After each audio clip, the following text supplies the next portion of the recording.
So here's the thing. In all my years of living in Japan, I had never watched a Japanese movie at the cinema. This is partly because of a language barrier, as well as not being a big fan of the overacting which is common in Japanese media. However, with how well Shin Godzilla was received back in 2016, and being a fan of the Ultraman franchise, particularly Ultraman Ace and Taro from watching reruns of those back when I was living in Singapore, and with how well Shin Ultraman is performing at the Japanese box office, I decided to go watch Shin Ultraman at the cinema. And to be perfectly honest, I was quite disappointed in the movie. Upon reflection on why this was the case, I came to one simple conclusion. I expected too much from this movie. Yes, it may be unfair for me to judge this movie based on my own expectations of it, but given how Hideki Anno was able to add much needed depth to the Godzilla franchise, and that Shin Ultraman was intended to be in the same universe as Shin Godzilla, I believe the expectation was warranted. Let's face it, Ultraman has always been a goofy franchise. However, this movie was a great opportunity to provide a fresh take on the IP. Unfortunately or fortunately, depending on what you're looking for in the movie, what we ended up getting is something that was way more faithful to the character than expected, rather than trying to be something different. Now, did I have fun watching the movie? Absolutely. The monster designs were amazing for the most part, and the fight scenes in the first half were entertaining. However, I felt that there had been much better fight scenes in some of the TV series, and the story itself lacks a lot of the depth due to issues with the writing. Again, am I expecting too much? Probably, but like I said, I had more faith that Hideki Anno would have been able to make something extra special here, and I just felt like it missed the mark. So in this video, I want to cover some points which I felt the movie could have improved on, and why I ended up feeling disappointed in the movie overall. I will be discussing some story elements, but will try to avoid any major spoilers. The first major issue I had with the movie was that it didn't feel like one. The movie felt like the writers simply took a collection of 5 to 6 episodes of the original series and crammed it all together. This was made worse by the writer's decision to have each act influencing the events of the following act, rather than having a single clear narrative that ties the entire movie from beginning to end. Furthermore, the story for each act felt rushed and undeveloped, resulting in all emotional tension effectively being lost. A recent blockbuster movie that also suffered a similar issue was Marvel's Eternals, which essentially felt like at least 2 movies combined into one. In the first half, we had the Eternals dealing with the return of the Deviants. Towards the end of the first half, we received a long exposition about the true nature of the Eternals, which led to the events of the second half of the movie. This resulted in the second half feeling very disjointed from the first, and went to the extent that when the main deviant from the first half of the movie made a reappearance towards the end, my initial reaction was, oh yeah, he is in this movie. And he's still alive. Huh. And this is despite the fact that that deviant was a significant threat throughout majority of the first half of the movie. And thus by shifting the focus away from it, we simply just stopped caring about it. On one hand, Shin Ultraman does somewhat avoid this issue by having each act resolve itself before moving on to the next. However, by constantly shifting between each act, it does not give the severity of the situation much room to breathe, resulting in the movie feeling hollow and lifeless by the end of it, with the exception of the monsters and fight scenes. It almost felt like this would have worked better as a series, but wouldn't you know it, we already had one, back in the 1960s. Now, a simple way to address this issue would have been to have one major villain who might be orchestrating things from the shadows. You can still have additional monsters showing up, but everything should be related to the main villain. For example, in episode 33 of the original series, Mephiles appeared and used projections of Baltan, Kimur, and Zerub to cause chaos as part of his plan to conquer Earth. We also have the likes of Yapul summoning monsters from other dimensions throughout Ultraman Ace, Black Directive in Ultraman Leo, the Goodest Virus in Ultraman Towards the Future, among others. They could have added a layer of mystery to the movie by having the equivalent of the Science Patrol investigate the cause of the monster invasion to make the movie far more interesting between the fight scenes. Instead, we ended up getting a disjointed mess that eventually ended up feeling forgettable. Perhaps the major theme of this movie was the question of whether humanity is evil and whether we should be given the chance to show otherwise. However, this theme never really resonated with me for one simple reason.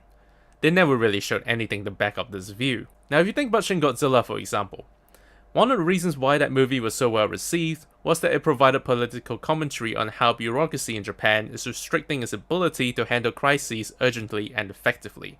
such as his handling of the Fukushima nuclear plant failure following the 2011 earthquake. How did they do this?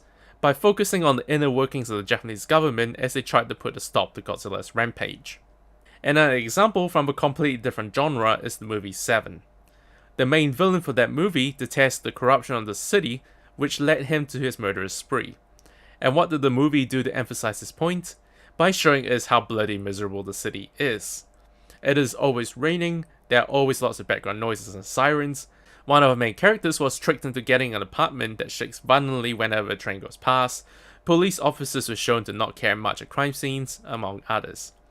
If you want a more detailed breakdown on 7, I highly recommend checking out Filmento's video essay on this topic. Now, I know that Shin Ultraman is not trying to be 7, and comparing the two directly is unfair. It is probably not even fair to compare with Shin Godzilla despite them being in the same universe. However, it is not beyond the Ultraman franchise to explore such themes in greater detail. One of the best examples was in Return of Ultraman episode 33, where a young boy was persecuted for having been rumored to be an alien. He was eventually taken in by a friendly alien who ended up being murdered by the villagers out of fear. This resulted in a giant monster appearing which started attacking the village. Hideki, the human host of Ultraman Jack, seriously considered just letting the monster destroy everything after feeling anger towards the villagers' actions, before finally transforming into Ultraman Jack. What followed was a long uninterrupted emotional shot of Ultraman fighting the monster in the rain, which, in my opinion, is still one of the most iconic scenes in the entire franchise. Shin Ultraman could have easily done something along these lines to fully raise the question on the nature of humanity. Instead, we simply get some conversations that mention it without providing any reason for it. And the only bits of screen time we got with humans outside the Science Patrol were some short cuts of the government and people playing in the sunlight. There was very little here to back up the themes of the movie, resulting in the theme not really resonating well within me. Now, one of the most endearing parts of the original series was the chemistry between the Science Patrol members and their active role in investigating monster invasions. In this movie, they really didn't do anything of major significance and were really only there for exposition and comedy purposes. Now yes, most of the Ultraman series are goofy too. Majority of the Science Patrol teams all had at least 1 to 2 goofballs in it, but they were usually a minority. Usually, the Science Patrol are capable of aiding in investigations and fights, and in some cases are more than capable of defeating monsters on their own. However, in all instances of monster attacks in this movie, they were mostly helpless bystanders. Now, Shin Godzilla also had his fair share of goofiness. For example, there was the one character named Kyoko Ann Patterson who wanted to be the US president? And they gave her the most cringe-worthy English one-liners I've ever heard. I was very confused with what the hell they're trying to do with her character in Shin Godzilla. It almost felt like a completely different movie to me. In my opinion, her character was easily the worst part of that particular movie. Unfortunately, majority of the characters we spend our time with in Shin Ultraman are probably on the same level of goofy acting as Kyoko in Shin Godzilla, to the extent that majority of the interactions with each other just could not be taken seriously. Now I get that the supporting human cast can be goofy, especially in the newer series that is increasingly orientated towards kids. Look, there's no need for the movie to take itself seriously, but there needs to be some balance. I mean, I was sitting throughout this whole movie thinking, there is no way that these 5 idiots would have been selected to protect Japan against giant monsters. And because of that, I just could not take these characters seriously one bit at all. Okay, so before moving on to my next point, I just want to mention another movie that has goofy characters in it. And that movie is Thor Ragnarok. Now, if you've seen this movie, you know that every single character were just throwing jokes out for days at every opportunity they have.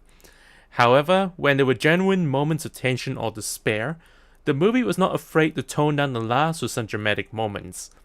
As a result, Thor Ragnarok is regarded as one of the best entries in the MCU.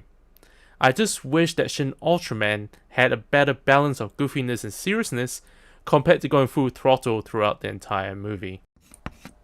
So the final point I want to make is regards to what I felt was perhaps the best part of the movie: the monster designs and fight scenes. Yes, the monster designs were cool, and the fights in the first half of the movie entertaining.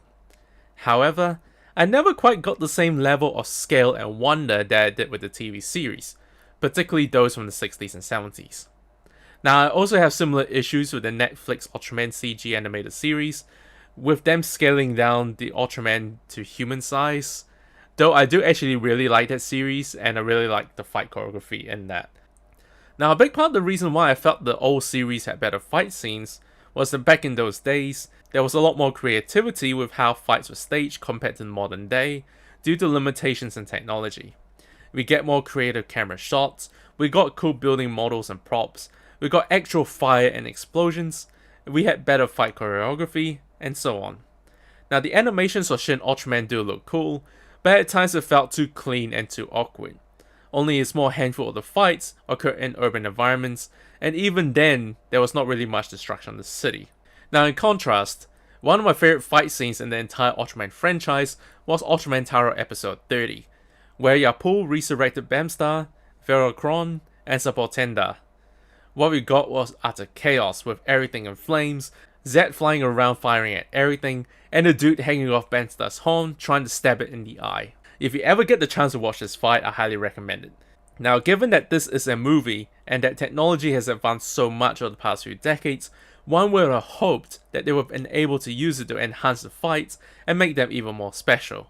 But what we got instead are scenes that are debatably only marginally better than modern day Ultraman fights. One other minor thing which I was hoping to see from this movie is the question on the nature of Ultraman. What I mean by this is that Ultraman is clearly a hero that is needed, but his destructive force in itself could also threaten humanity. For example, in the trailer, we see a shot of Ultraman firing a spectrum ray which ended up destroying a mountain. This could have led to an interesting take on the character, with humanity needing to decide whether to fully trust him or not.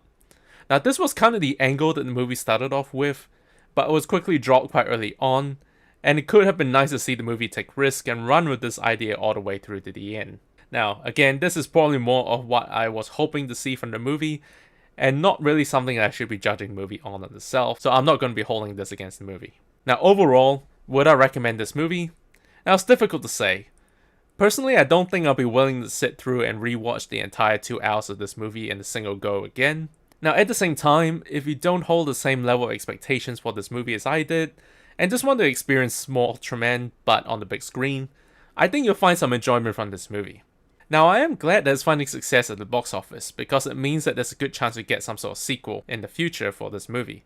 And I believe Ultraman deserves every opportunity there is to find success on the big screen.